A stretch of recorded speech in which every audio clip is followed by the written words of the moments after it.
Hello, everyone. My name is Ben Seeley, and I'm an MBA student here at MIT Sloan. It is my pleasure to introduce our panel this morning, Building Sports Empires with an Entrepreneurial Edge, with Michele Kang and Gerry Cardinale. Our panelists today are Michele Kang, American businesswoman, investor, philanthropist, and CEO and founder of Kynisca, and Gerry Cardinale, founder, managing partner, and chief investment officer of RedBird Capital Partners. Our panel will be moderated by Jessica Gelman, CEO of Kager, or the Craft Analytics Group. The panel will run for 40 minutes, and we will leave 5 minutes at the end for questions. Please submit your questions via our Cadence app. And with that, I'll turn it over to you, Jessica. Thank you. All right, Gerry and Michele, when I was thinking about who I would like to pair, who is thinking differently about sports and bringing a unique view. I know you don't know each other, but I know both of you very well, and I wanted to bring you together. So both of you have a very different but entrepreneurial slant. So Michele, just for the background, you founded Cognosante, grew it massively over the past 15 years and sold it last year for a lot. And at the same time, obviously, a few years ago, started investing into women's sports and have really built an incredible empire, and I think validating this women's sports movement and all of the elements around it, but so much of it backed by that entrepreneurial spirit, which we'll speak to. Gerry, you're coming more from the finance background, but you have a very entrepreneurial slant, one of the lead drivers of the creation of the Yes Network, Legends, On Location, and then founded RedBird, which has, we'll get into all of it, but I think such unique and different perspectives, and so we'll wanting really to talk about that. So just from that perspective, how does your specific entrepreneurial background influence how you build and operate teams that you lead and the teams that you run today? Well, I guess that's my background, right? So I was in the IT business, and from starting from scratch and growing the businesses, I did go through the entire above your garage all the way to a pretty big company. So that's what really shaped me. So when I came to the sports world, while there are a lot of differences, but at the end of the day, I get that question a lot, what's the difference between sports and other businesses and so forth? While there are some differences, to me, at the end of the day, it's actually a lot about people business. Sports world is actually amplified by many different stakeholders and so forth. The other aspect, actually, potentially that's different than other more experienced and conventional, mature business investors in sports is that I come from very much entrepreneurial startup mode, Silicon Valley startup mode. So I take a lot, probably more risks than other investors, and I'm really treating, especially given the women's sports are at its sort of an infancy and emerging, I'm really treating it as a startup in Silicon Valley, and hopefully you build it and they will come kind of concept, and they have come and they are coming. But that, I think, shaped probably a lot about how I approach the sports. So one could argue it's probably non-conventional. I would say it's incredibly non-conventional, but it's also driven a lot of interest and perspective, and I think helped raise women's sports. Gerry, from your view. Look, I've been investing in sports and media and entertainment for 25 years, so I have the benefit of longevity in investing in sports before it became an asset class. Apparently, it's an asset class now. And scalable capital investing tends to bring with it an asset management overhang. The scalable capital guys are asset managers. They're based on funds. And Michele and I were talking about this earlier. What sports needs and what intellectual property-based businesses need is not asset managers coming into their capital structure. They need entrepreneurs and business builders.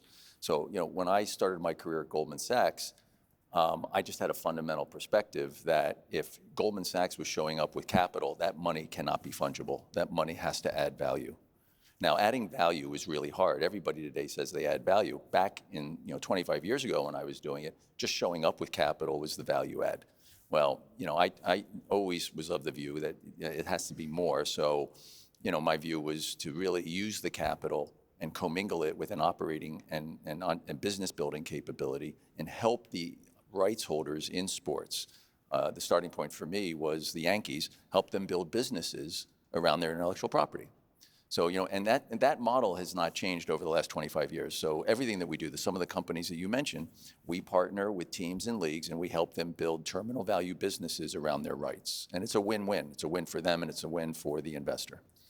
I think both of you touched on unique points that I want to come back to. So what specifically, maybe give an example, have you done that is beyond capital? And we'll, I think, start with you on this one, Michele. I also want you to touch on like how you have taken risk that maybe others wouldn't in what's happening today, because I do think that that's very unique.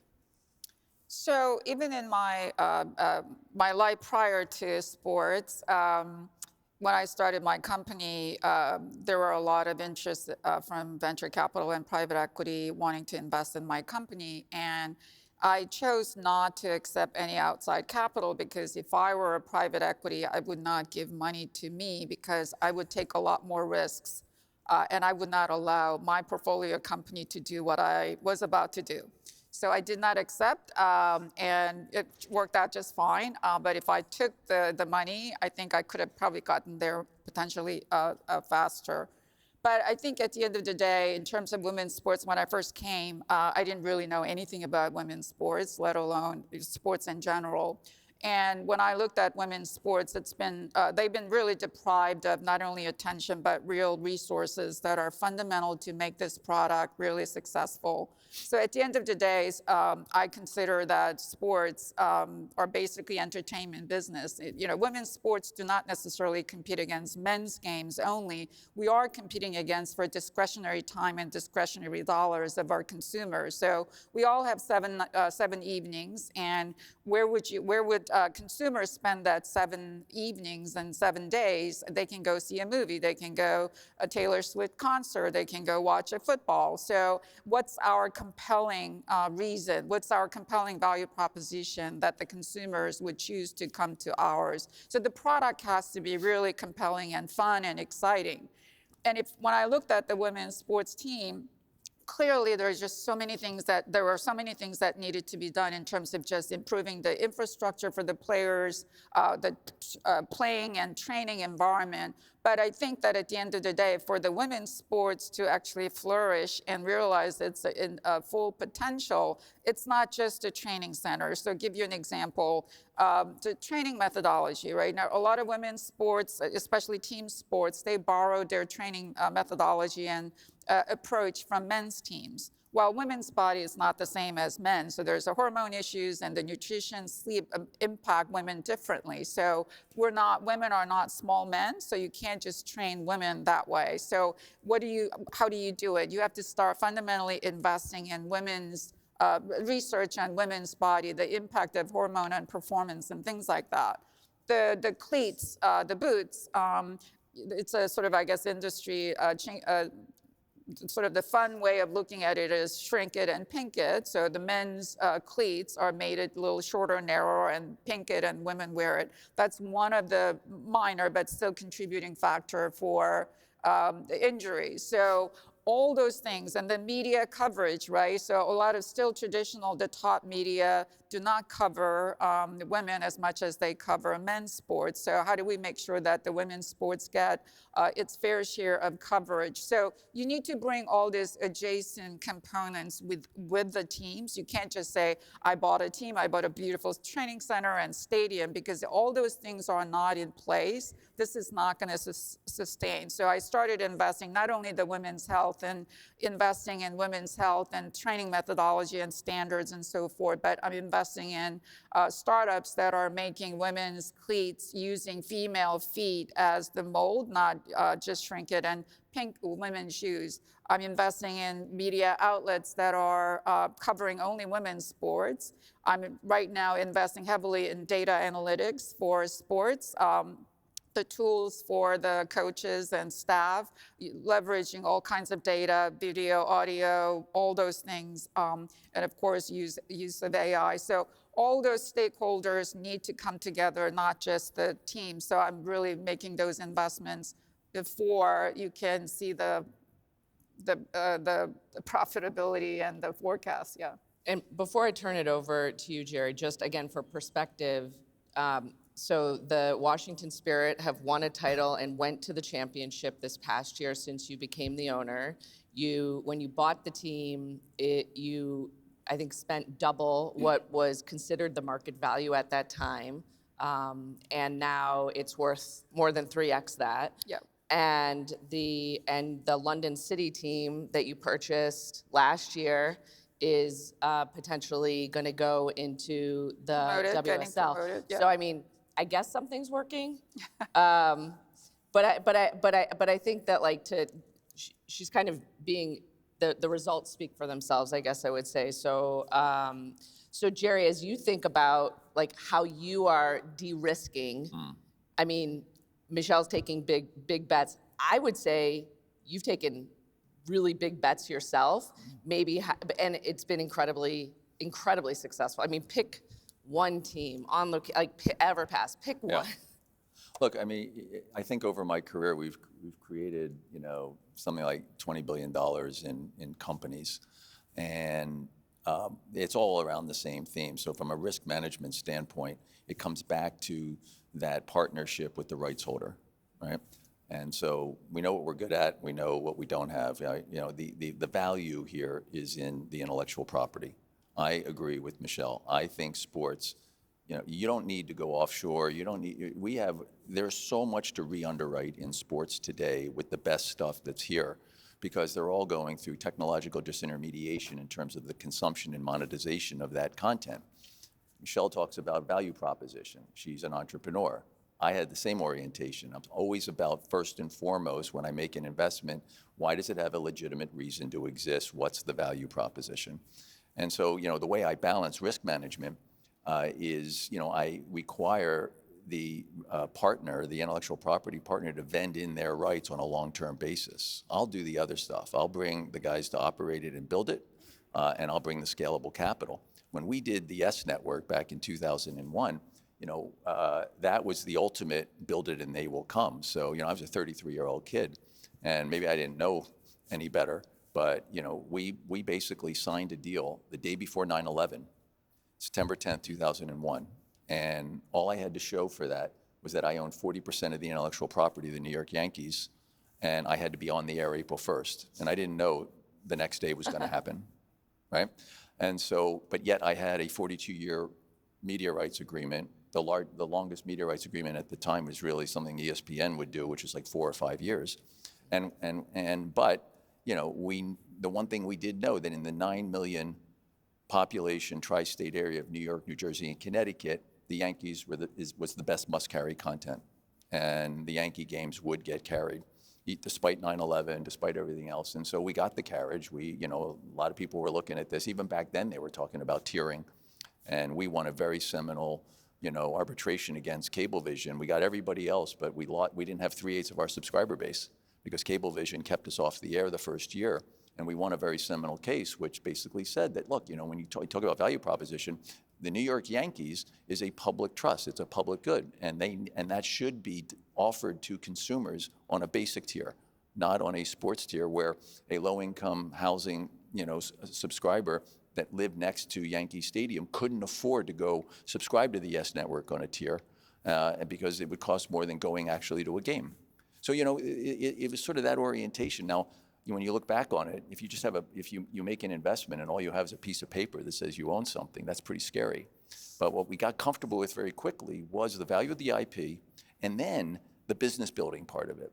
And I would just say to everybody today, we should get back to that a little bit. Because my point earlier on the asset management thing is, Yes. Asset management guys just like to buy stuff and sit on it.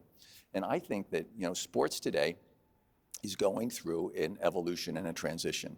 It is still incredibly valuable. And I can say in the same sentence that sports is still the best must-carry content locally, regionally, and nationally, and something that I firmly believe in. And at the same time say there's an asset bubble, and things got way overheated, and we got to now soft land it. Well, I think that the previous panel with Jonathan Kraft and Mark Shapiro did talk a little bit about the private equity coming in and, some of the risks and concerns. One thing that I think what you both are bringing, and Gerry, I think if you could provide a little perspective on this, is how you're learning from one investment to the next. And so I'm going to specifically, you have had several relationships with the NFL. What did you learn from your on-location relationship that you're now bringing to EverPass? And maybe explain a little bit about what EverPass is. Sure. Look, I mean, I think we're on our 5th venture with the NFL, and we learn a lot. The first one was really Legends with the Dallas Cowboys, right? And we put the Cowboys and the Yankees together to create what really is today a multi-billion-dollar company in Legends Hospitality. On Location was the next one, and that was finding a way to monetize the Super Bowl. And we basically created these packages for wrapped by, really anchored by the best ticketing inventory in a Super Bowl, and then created sort of the live event aspect to it, which was a way to monetize the Super Bowl. When you think about it, the NFL is always innovating and thinking about how they deliver a value proposition to their customers. That's what that was about.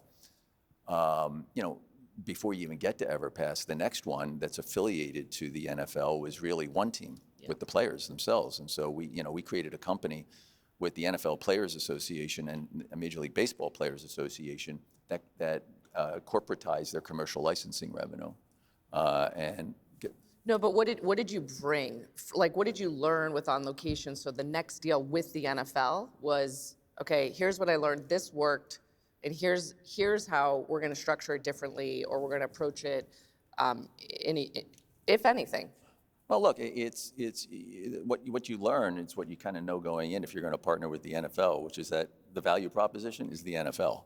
It's not me, right? And they firmly believe that, right? And so the bar is they're both the toughest partner and the best partner because they hold you to such a standard.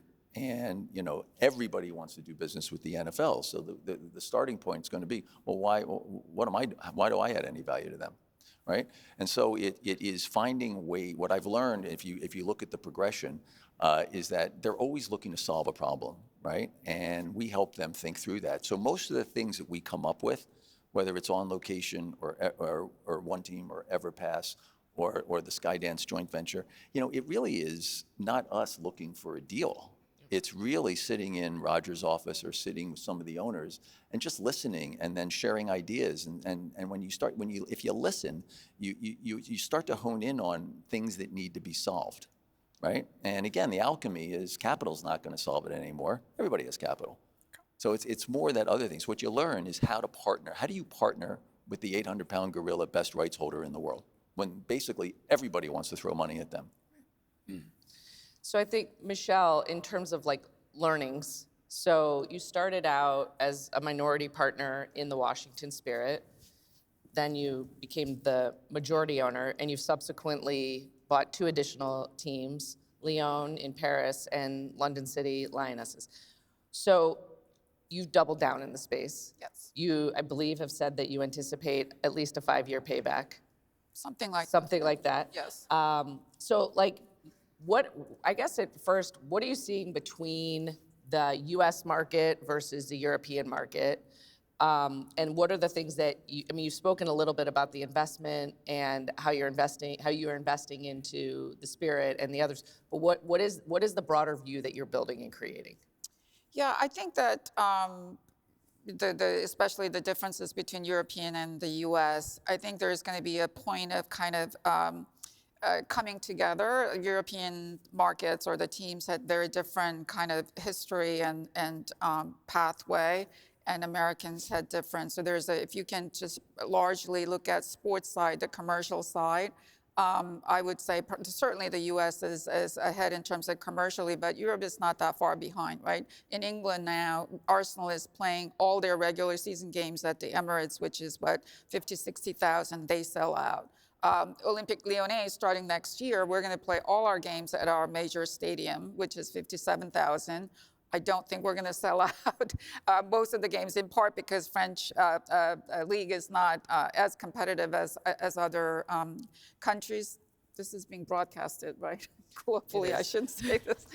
But anyway, I think I think right now in the U.S. there's a lot of conversations about not just looking at the NWSL, the ultimate professional, but the youth clubs and the pathway, the player pathway, which is actually pretty well done, relatively speaking, in Europe.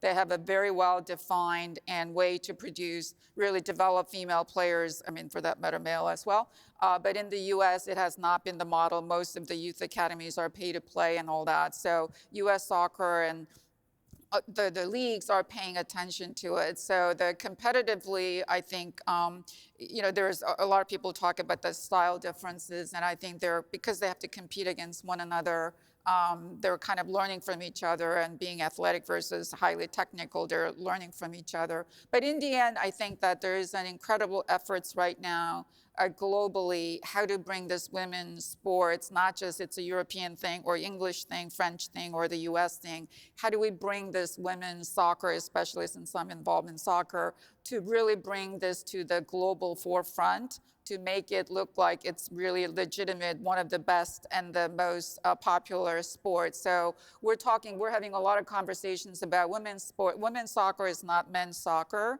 We should not be following what men's teams have gone through. Premier League, MLS, all these leagues have gone through, 3-4 decades of sort of the growth path.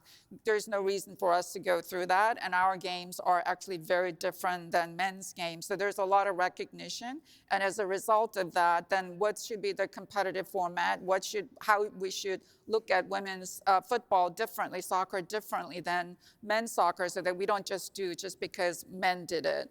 And so there's actually very active conversation, and I'm very, very positive and bullish about where women's soccer or football is headed in terms of level of attention, not only from the club level, the investors level, but the governing bodies, whether domestic leagues or the governing bodies like UEFA, FIFA, and US Soccer. There's an incredible, actually, momentum of taking this women's football into really very different level. That's not like what men's football have gone through. So it's going to be very, very exciting. Well, and I would just say on behalf of the U.S. Soccer, thank you for your donation to U.S. Soccer Women's $30 million donation to U.S. Soccer to invest in youth women's soccer in this country. And referees too. And referees.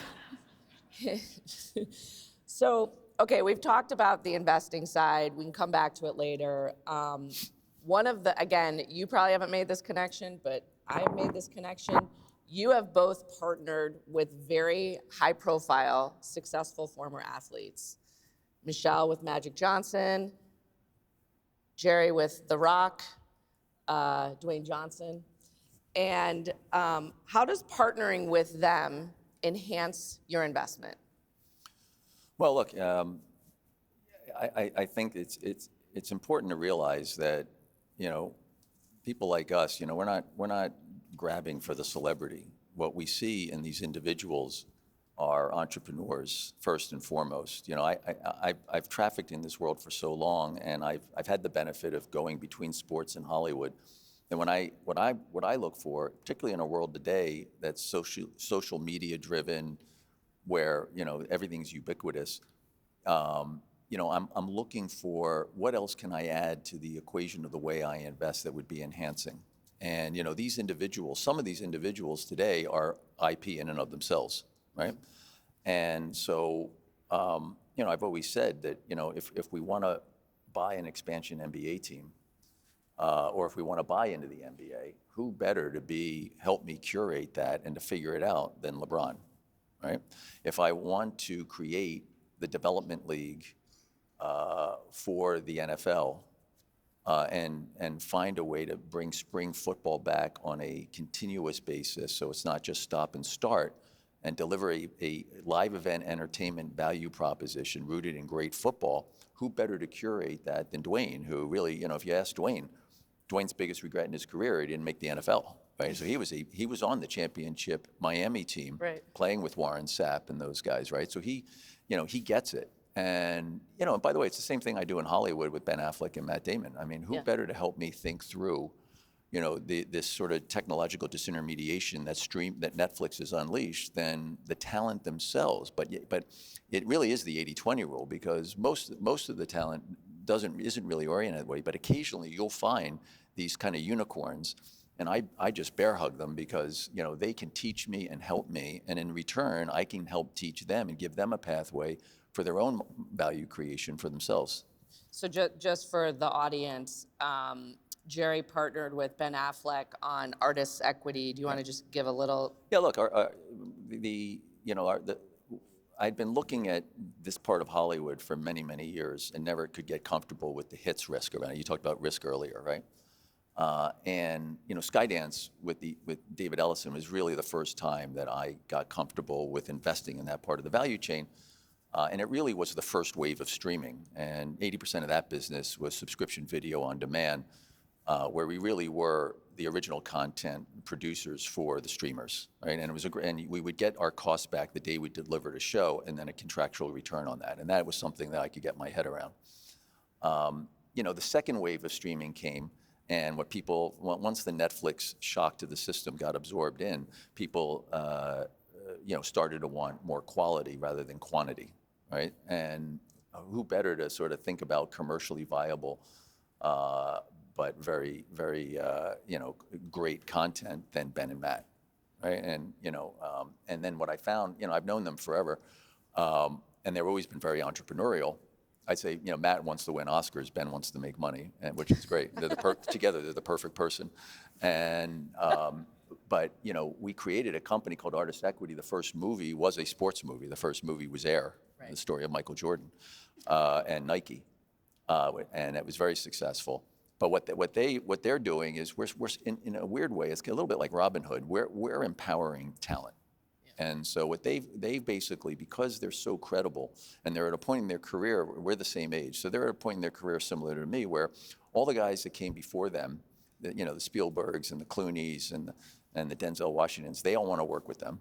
And then the guys coming up, like Bradley Cooper and Jen Lawrence and Hemsworth, they want to work with them. So they get great content. They get their peers want to work with them. So they're able to then say to their peers, look, why don't you buy into a pay for performance type, an incentive payment scheme where, let's work for a minimum amount, and let's all be smart about the cost of making this content. And if it hits, we will all distribute that out and share in that. And that's basically what we've been doing.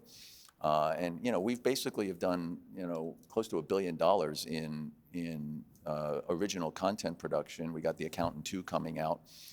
And it's all the same model, and it's a way to sort of deliver that commercially viable, great content where the talent participates in it. The talent, just last thing I'd say, the so what of Live is that, they put the players finally at the economic table, right? And I tried to do that with one team when I created that with the players' unions.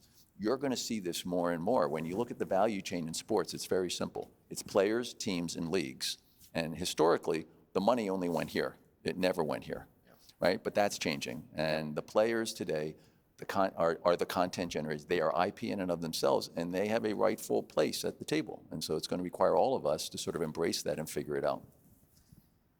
Michelle, a little bit of perspective on Magic Johnson. Well, I mean, I think I share with what he said earlier on, and I think the only other component that I would say is that if you think about women's football, women's soccer, a lot of our players until 3-4 years ago, I don't even know whether they were ever on primetime TV, right? And some of the players are now coming straight from high school and so forth, so they have not been really used to what it means and how your life changes when you become a professional player and you're on the not only national but global stage. So somebody like Magic Johnson could help our players to appreciate what it's like to be a professional player, the attention, how do you leverage your platform, and how do you become a better professional player. So it's really a role model, and I think that's actually a very important component in addition to what Gerry has said. So just a quick question on the international. You touched on it earlier. Can you share a little bit of perspective on the differences between team operations and league and fan engagement with what you see? Gerry, I know you have a bunch of different European teams that you partner with, but just, how is it different? I don't think in terms of actually team operations itself, in terms of game day operations, how do you develop fan engagement, all that stuff, I don't think it's really all that different, but the environment in which each team operates is a little different. Especially one of the things that I think it's very clearly different, at least so far, is the sort of the player pathway, player journey. Where do they come from? U.S. clearly has, the college was a pretty significant kind of the step in the value chain of becoming a professional player, but there are alternative forms to become professional now. In Europe, it has been pretty much the academies starting from 7, 8, 9 years old all the way through. So I have, for example, at Olympique Lyonnais, the players who came when they were 11 years old, and they're only 21. They've been with the team over 10 years. So that pathway, and I think there are a lot more sort of the resources available in terms of the coaches, the training. There's a lot more of them, but I think in terms of fan engagement, those type of things, I think it's we can learn from each other. In fact, we are actually, my teams are kind of communicating among themselves and learning the best practices about the fan engagement, game day operations. How do you make this exciting? And we're going through a lot of rebranding exercises, and have done really significant customer surveys, fan surveys in different markets. It's very interesting, actually, what U.S. consumers say and French consumers say, fans, and then English fans say. But at the end of the day, they want to come in. I mean, I think right now sports are probably the only thing that really, I mean, the biggest thing that really unite people, right? If I look at Washington Spirit, we're in the middle of DC, even in the last whatever years, when you come to Washington Spirit, watch the game, all your political whatever bent and all that stuff, you leave at the outside the stadium, and when we score, they're jumping, hugging, and screaming together, and screaming, from the top of their lungs about the opponents, all that stuff. So it's an incredible, actually, mechanism to bring people together and build that community. So the community building component, I would say, is very kind of common across all. Anything on that? No. No, look, I think if you talk about the American experience versus the international or the European, the Americans, my experience to date is that the Americans, there's an easier sort of acceptance of the sport, the integrity of the sport for the competition and the performance on the field and the live event entertainment aspect to it. Yep. And I think internationally, it's more about the performance on the field. It's more about the integrity of the sport. They're probably even more rooted into the fabric of these cultures and these communities than in the U.S. And the transition or the evolution is that money has discovered all sports, right? So it's not as if all the money's in America and it's not over in Europe. I mean, there's a reason why the Super League happened, right? And one aspect for that, from the lesson from that is that media rights are going up at such a rate that the distributors who have to, carry that want the best stuff. They don't want the smaller teams, the lower market teams, and that's a problem for sports, right? Because you can't get away from the fact that there is a social good aspect to sports, and the whole thing about sports is the universality of competition. Yep. And frankly, I think as everybody has seen, the fact that, one of the lower teams and the smaller market teams could beat one of the bigger teams on any given Sunday is fantastic. That's what makes this so valuable, this kind of, right? So, the transition internationally is going to be, how do you help these teams and these leagues be more self-sufficient to keep up with this phenomenon?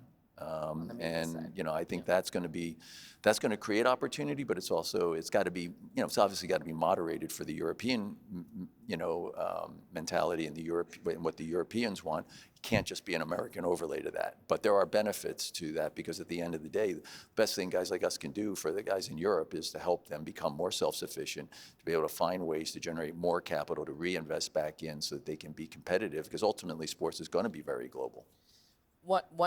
Your point is very well taken. That I have noticed is that because of relegation and needing to stay in that top tier, it seems like more of the people leading the European teams are people with the sporting side slant, versus in the United States, it's folks with more of a business side slant who are leading, and that's just a pretty unique differentiation between how the businesses are run. Look, I mean, a great example in terms of the perfection of that evolution is Liverpool, right? And so we're the second largest owner in that via our Fenway Sports investment. One of the reasons why I made the investment in Fenway Sports Group, it was really the only time I've been a sort of secondary or junior partner or a minority partner in anything sports related. And it's because I have so much respect for, that ownership group and that management team. What they've done at Liverpool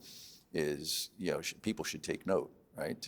Given the transitions that they've gone through, to not miss a step from Jurgen to Arne to figure out, that transition, and then to make it work the way they've done, to self-moderate. Yeah, they figured out how to have that virtuous, triangle between, as you said, the sporting side, the business side, and then ownership. And they all get something out of each other. Right? And that's something that people should really look at, and we should try to apply that in other instances.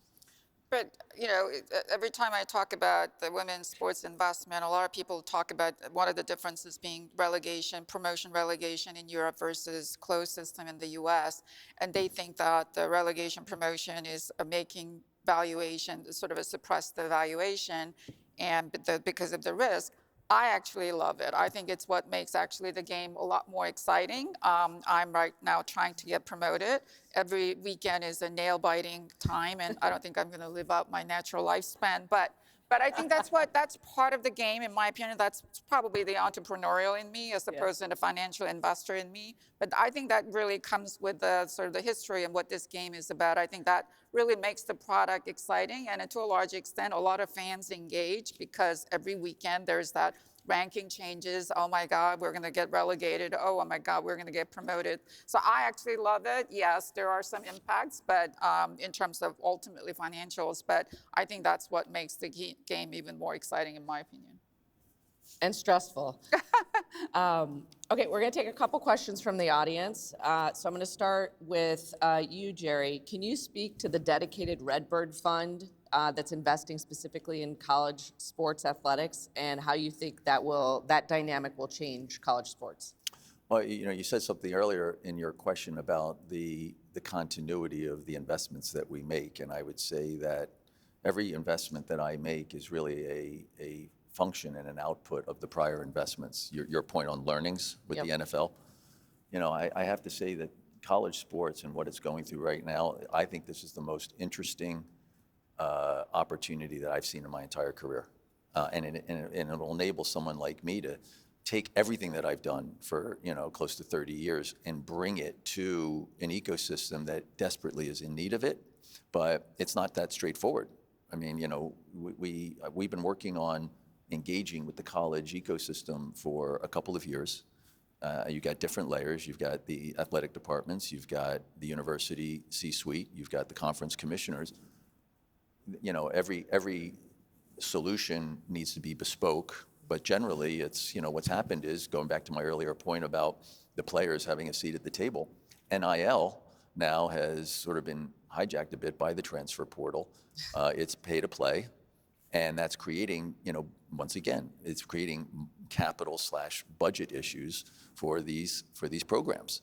And these programs are critical because, as we all know, college football, college basketball subsidizes the rest of the sports ecosystem in college. Well, that, right? Yeah, no, the NCAA is one of our clients at Kager, and we're really trying to help them drive revenues through their customer database. But one of the areas My concern that's going to be impacted is women's sports. Yes. And so the investments, Michelle, the donation that you made, that's so critical because is that going to still be happening from the colleges that have really has helped create so many of our players? Do you have any thoughts on college that you want to? No.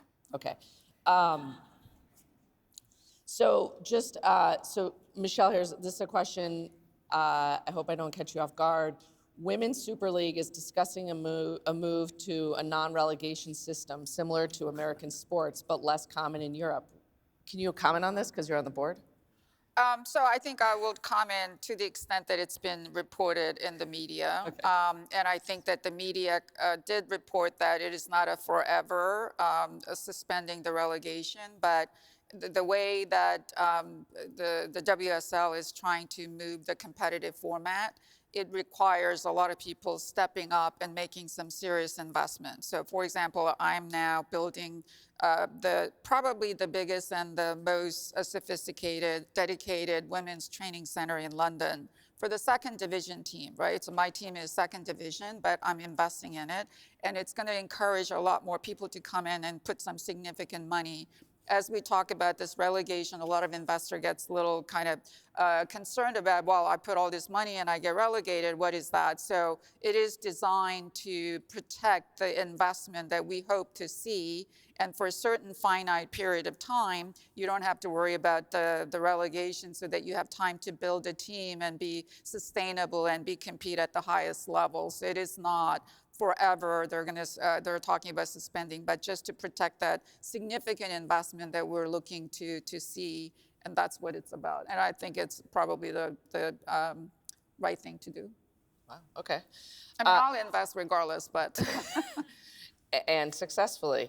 So who in the industry, whether a person or an organization, are you watching most closely right now and why? Up for grabs. You go, I just. They're being very polite. I don't really watch others, so I don't really have anything that comes to mind. Okay. Yeah, I wouldn't say there's any one particular person, but I think in women's football, especially women's soccer, is in a very different stage than any other mature league. So there are a lot more innovative conversations that are going on. So I think having those type of conversations with a lot of governing bodies and other team owners is actually critical. There's actually some serious conversations happening in Europe right now. So it's really getting out there and having conversations about that. So I watch a lot of teams, what they're doing, of course, my opponents and all that, but it's more in general at a macro level. How do we really ensure that this women's soccer is going to be a sustaining and get to the level that Premier League and even NFL equivalent status that we can achieve? I would say, though, to give you a shout out, I've been watching Kager now for a while, and we have a lot of projects going on with you guys. And if there is a group to watch, one of them is you for sure, because we're getting now into a world where data analytics has to be taken seriously, and it has to be integrated, really holistically into the fabric of the way these people operate, these teams, these leagues. And you guys are doing a hell of a job. You were in it early, and now I think you're going to see it's going to really get interesting. So well done. Thank you. So final question, then I'll wrap it up at the end. But any high-level insights or takeaways into the skills and perspectives needed to succeed in the sports for many of the young, current and aspiring professionals here? No, look, I'd say do it for the right reason. And my perspective in answering that question is that I started at a point when, as I said earlier, having money was the value prop. And we're now in a world today where everybody has money, and so that should be instructive. So for young people today, and whether I'm hiring or talking to business school classes, I really encourage the young people today to have that perspective. They can't possibly have the perspective because they haven't gone through the last 30 years the way I did. But very importantly, I think it's about making a difference, being transformational. You need capital to do that. There is no doubt about it, right? My point earlier on self-sufficiency is to find ways for teams and leagues to generate more and more capital so they can reinvest it back into the on-the-field performance. That's what it's about. If you deliver on-the-field performance, the rest of it will take care of itself. And so, my perspective is really, embrace capitalism and embrace the money, but make sure it has a purpose and make sure that you're always thinking about underwriting a value proposition. So yeah, do it for the right reason. But I think the other thing is, especially coming from the entrepreneurial kind of background, really think differently, right? So even in my entrepreneurial career, my executives or my staff come and say, well, let's do X, Y, and Z. And I ask why. And they say, well, that's what your competitors are doing, our competitors are doing, that's the best practice. And I basically kick them out and say, come back and until you can tell me rationally and why that's the right thing to do. So if you are always following, best practices are very important to follow and understand and learn about all those things, but really always start thinking differently so that you can constantly come up with the value proposition, how you can do things differently. That's not how all others do, because if you just follow what everyone else is doing, you can only do better marginally. You're not going to change the platform. You're not going to change the paradigm. And I think you really, especially coming from no legacy and no sort of the vested interest in keeping the status quo, I think really challenging the conventional status quo, a conventional notion, but backed by reason and data and analysis, not just I think, but really use your analysis and the learnings from best practices and other observations to create paradigm changing and transformational ideas rather than following what other people have done. I mean, I love that. We should have called this panel Change the Paradigm. I think quick 3 takeaways. Take risk and bet on yourself. Empower your talent. Build the ecosystem around you. Know the history, but think differently. Thank you so much for this discussion. All said. Great.